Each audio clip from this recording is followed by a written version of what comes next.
Oh, live from New York.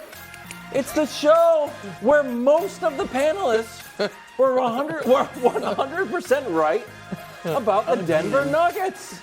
Congratulations. Wildes, you deserve this. Well, we both He do. does not. We're a team. What? You had the Nuggets going home a month ago. This is the second straight season I picked the right fight. Nailed it. I nailed the fight. After picking Nailed that the fight. fight to lose.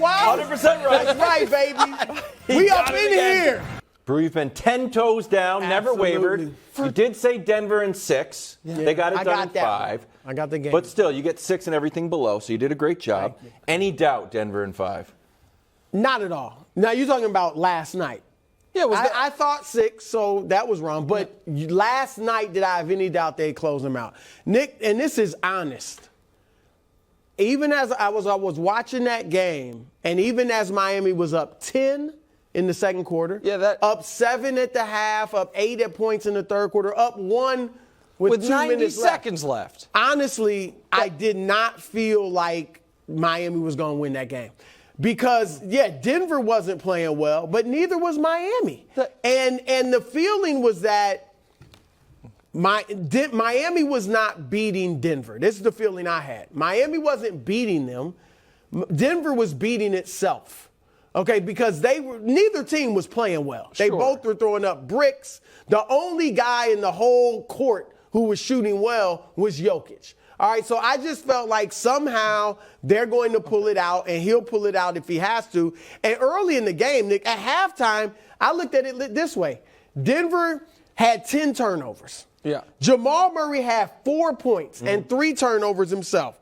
Aaron Gordon had 3 points. Jokic only had 9. Yeah. They were 1 of 15 from 3. And they were only down and they 7. were down 7. That's all. So and it was different from any of the games we've been watching the postseason. I totally agree. Maybe because they were up 3-1 and it was just like, oh, even if they lose, I just never felt like they were going to lose. So this is, I believe you because you're a generally honest fellow, except for when you talk about who you did and didn't have winning the championship. However, everyone at this table must admit, even if you never doubted from the moment of tip until the final buzzer that Denver was going to be the champion ultimately.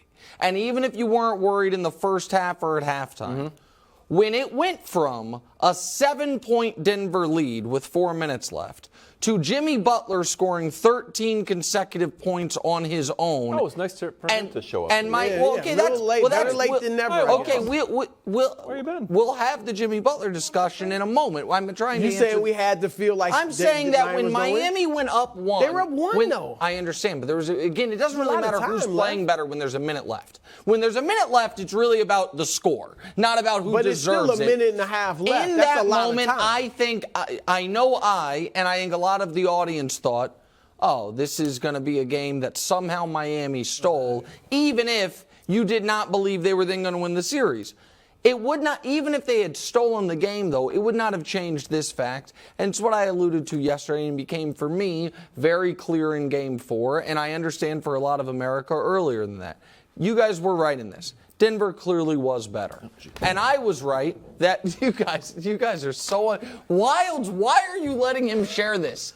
He had his team out in round 2. Then he had him out in round 3. You're not a team. This was your team. Miami ran out of gas.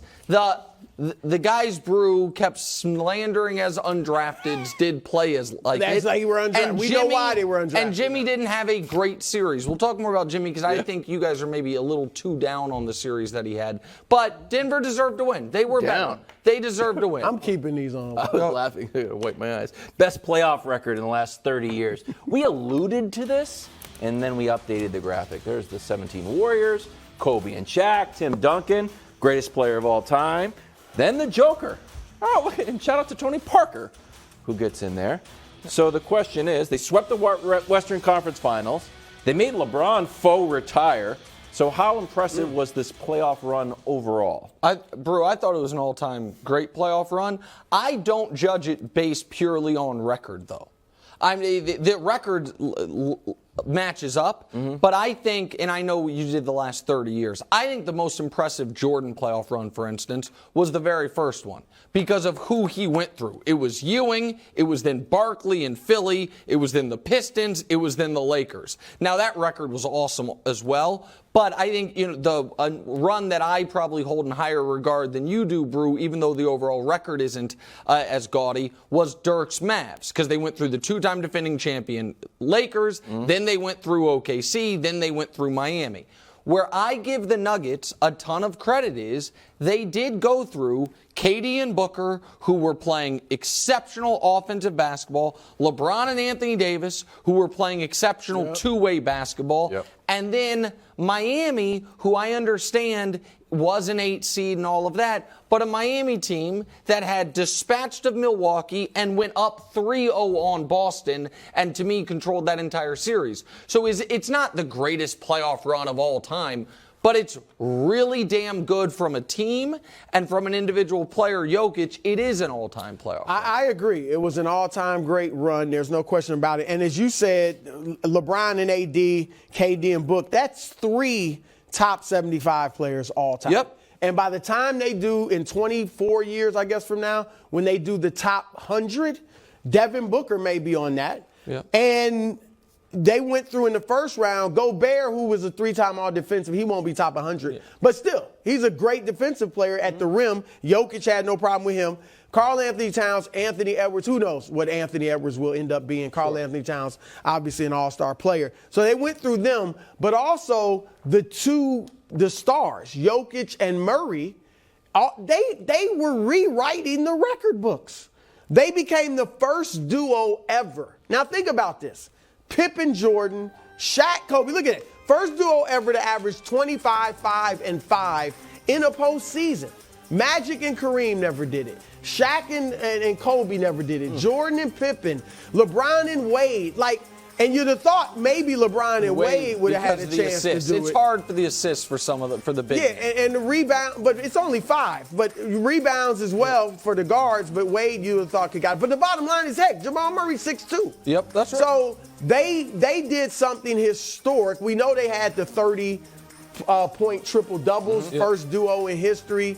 And let's show Wild's graphic again about the records of the teams. Okay. If you look at this and you see Jordan's Bulls, and if we can get it up there on the screen, but what you'll notice, all the ones up there outside of the Nuggets, those were dynasties. They went on to become dynasties. And Mike Malone. They had, and look at the players on there. So all of them have a top 10 player all time. Tim Duncan, Kobe and Shaq, and Steph Curry. So you said, we're going to talk about Michael Malone claiming the dynasty is on the board. Are you agreeing with that? Early preview of an upcoming segment? I'll save it. I got something strong on that.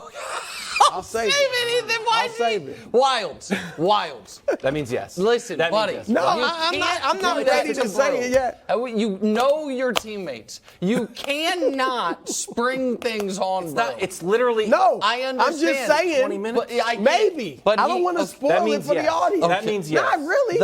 It's a little early, but, I like them. Joker's line last night, 12 for 16, 28 points, 16 rebounds. You say that like ho-hum. What, 12 for 16? Didn't he say it like 12 for 16? Well, that's what I'm saying. Like, his normal game is a excellent game. Absolutely. He won Finals MVP. We've updated another graphic. We did a lot of updating. Now this is a hell of a list, definitive list of 2 MVPs and at least 1 Finals MVP. Obviously, some guys have more. So, Brew, did Joker cement himself? We should just, by the way, just put Bill Russell on that list. Because, the award's named after him, and it didn't exist. At that time. And if it did, then you're like, oh, that's almost everybody. Yeah. Like, there's a few, like Kobe is left out of that. There's Shaq is left out of it. But aside from it, it really hits all the legends. Go ahead. Did Joker cement himself as an all-time great center? Absolutely. Start there. Absolutely. And in fact, I put together my list of top 10 centers. Oh, let me see. Here it is. Okay. I got to admit, over the years, his top 4 has shifted a bit. But Bill Russell, I've moved up to number 2 just for the sheer winning that he did, and he was a catalyst. So you got Kareem, Russell, Shaq, Wilt, Hakeem, Moses. I already got Jokic at 7. behind Moses Malone, ahead of David Robinson and Patrick Ewing and George Mikan for posterity's sake at 10.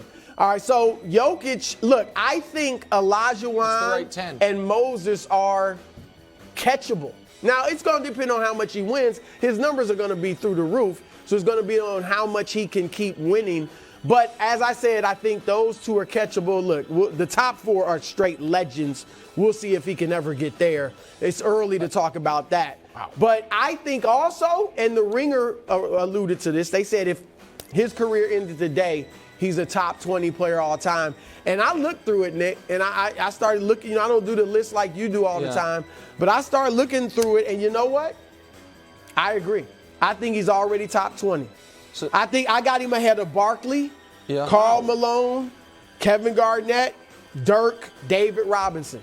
And he's got more MVPs than all those guys except Malone. And, of course, Karl Malone doesn't have a ring. He's ahead of Chris Paul. I'm going to approach it slightly differently. I saw the Ringer story as well. Wildes had brought it up. He is in that neighborhood. I think because I did something similar. I think I ended up penciling him out at 22nd. But now we're So who'd you have ahead of him? I'll get to that in just a moment. But here's the thing, and I want to look dead into the camera and say this and be very clear. Nikola Jokic, as of this moment, unequivocally, absolutely is an all-time great. And 24 hours ago, he was not yet. He was going to be. He was. Brew. Is Barkley an all-time great? Not this level. No, he's not. Not this level. Let me you gotta explain. There are steps. There have always been steps. It's also an eye test. Can the dude play? Brew, that's. Seriously. Go ahead. Watch him. I don't doubt the skill. Watch him. Look at the numbers. If he didn't win a ring, he's still an all-time great. Now, he might not be top 20 or whatever. He's a top 10 center. That's for darn sure. There's more than 20 all-time greats. You going to say Barkley's not an all-time great? What I am saying is there are levels to it. And please let me make the case. There are levels to it. And people, the amount of this morning and this afternoon, folks who needed to see it. Yeah, some of us needed to see not necessarily the championship, but the 2-month-long dominant postseason run. Barkley never won a championship, but he did, when he got to Phoenix, have a 2-month run of postseason excellence that answered any question. And for everyone who's saying he was treated unfairly, he was treated exactly like Giannis, who went through the same exact steps. Won his first MVP, and it's like, oh my God, look at the improvement of this player from where he was to where he is now. Then won another MVP, and we were like, is he maybe the best player in the league? And then flamed out in the postseason. And people came for Giannis a hell of a lot more than they came for Jokic. And then the next year came back even better, won the title, and everyone bent the knee. They were like, oh, he's now one of the 20 greatest players ever. And so I think when I say all-time great, one of the mandatory boxes is you have to have won a championship. And this is, to me, why it is exciting, and this is why it's almost a day of celebration if you're a basketball fan. We don't often get new all-time greats. And this is the thing I wanted to show you, Brew. Since 2000, and I added the years to it, players and when they became all-time greats. So Shaq had already had a ring, but then won his second, it was undeniable. Duncan won his second, it was undeniable. Kobe won his actual fourth, but his first as the man. Dirk in 2011, Wade and LeBron in 2012 joined the club. LeBron, it's his first ring. Wade, it's his second, but now it's undeniable. Steph in 2015, Durant in 17, Giannis in 21, and Jokic in 23. You don't get players this good that often.